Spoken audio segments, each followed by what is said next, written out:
In 1948, South Africa's government of all-white politicians legalized racism and segregation of non-whites as state policy. The Afrikaans word for the separation is apartheid. In the same year, the State of Israel was declared, triggering the first Arab-Israeli war.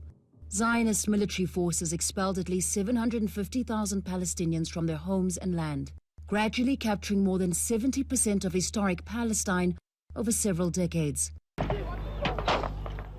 In 1994, after years of state violence, oppression and resistance, South Africa held its first negotiated democratic vote, so help me God, with anti-apartheid icon Nelson Mandela elected president.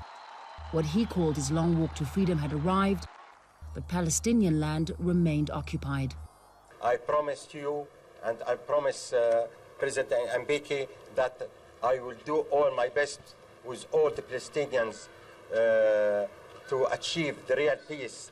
Democratic South Africa has for decades supported the call for a two-state solution, along with the freedom of Palestinians from Israeli occupation.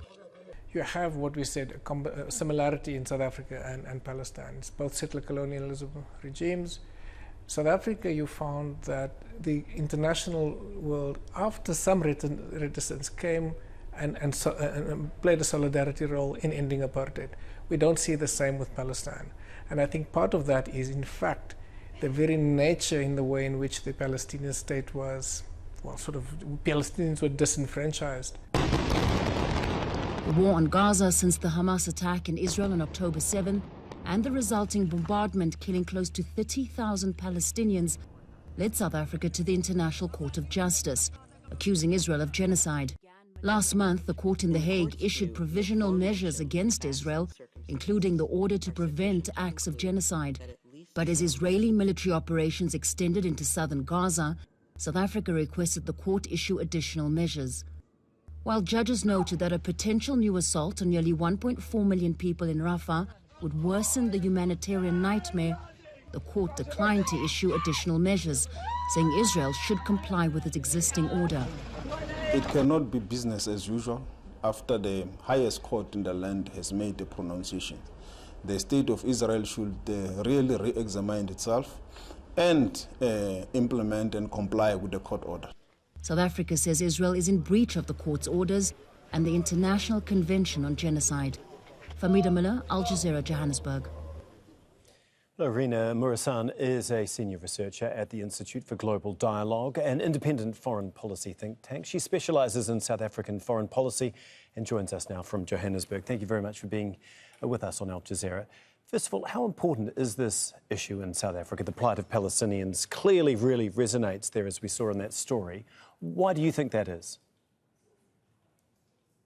Let me first start by saying that there are domestic criticisms on South Africa's stance, and South Africans are divided on the issue.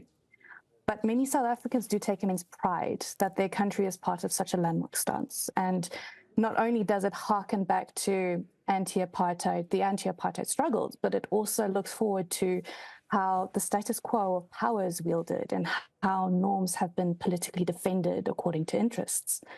And although Palestine and Israel could easily be discarded as a political issue, the South African government has over the years debated this fiercely in parliament and made adjustments to diplomatic presence in Israel. You said that there are many people who don't agree with South Africa's stance. What are the criticisms? The biggest criticism is that South Africans' participation does not actually improve employment rates, does not generate power. It also doesn't improve socioeconomic conditions, and it also links to foreign policy contradictions, as well as a very divided civil society perspective with Jewish groups as well. But after years of a pessimistic outlook, many are very proud that they can be remembered for a more momentous ruling, and those problems do not necessarily preclude it from taking a principled stance. Okay. The South African delegation is presenting first at the hearings today, expected in about an hour and a half. What are you expecting to hear from them? Going to the ICJ is really looking for this kind of accountability. And it's important for the South African delegation to really echo the elements of within the presentation that it made during its January presentation to the ICJ, and likely drive home the similarity and rather gross and mass issues, or rather mass violations of Israel's apartheid. We often talk about the international community, and we know it is divided when it comes to this issue. However, an unprecedented number of countries are taking part in this ICJ hearing, 52. How powerful is that unity? It really depends, and it also depends what each will have to say in terms of the submissions for an advisory opinion. It, at the end of the day, is not legally binding to my understanding. And yes, this impact at the international community, you know, where it will start to impact on requesting organs and the legal provisions countries take in the future, that is where you are going to see a lot more action. So in terms of South Africa taking the first stance, it was, or rather many censured these actions. And in international politics, such actions can isolate you. But this was a risk that the South African government and political elite felt that it was necessary to take. But it does seem to have encouraged more voices to take action. Indeed, it does. We will look forward to their presentation in about 90 minutes' time at the ICJ. Arina Muresan, we do appreciate your time here on Al Jazeera.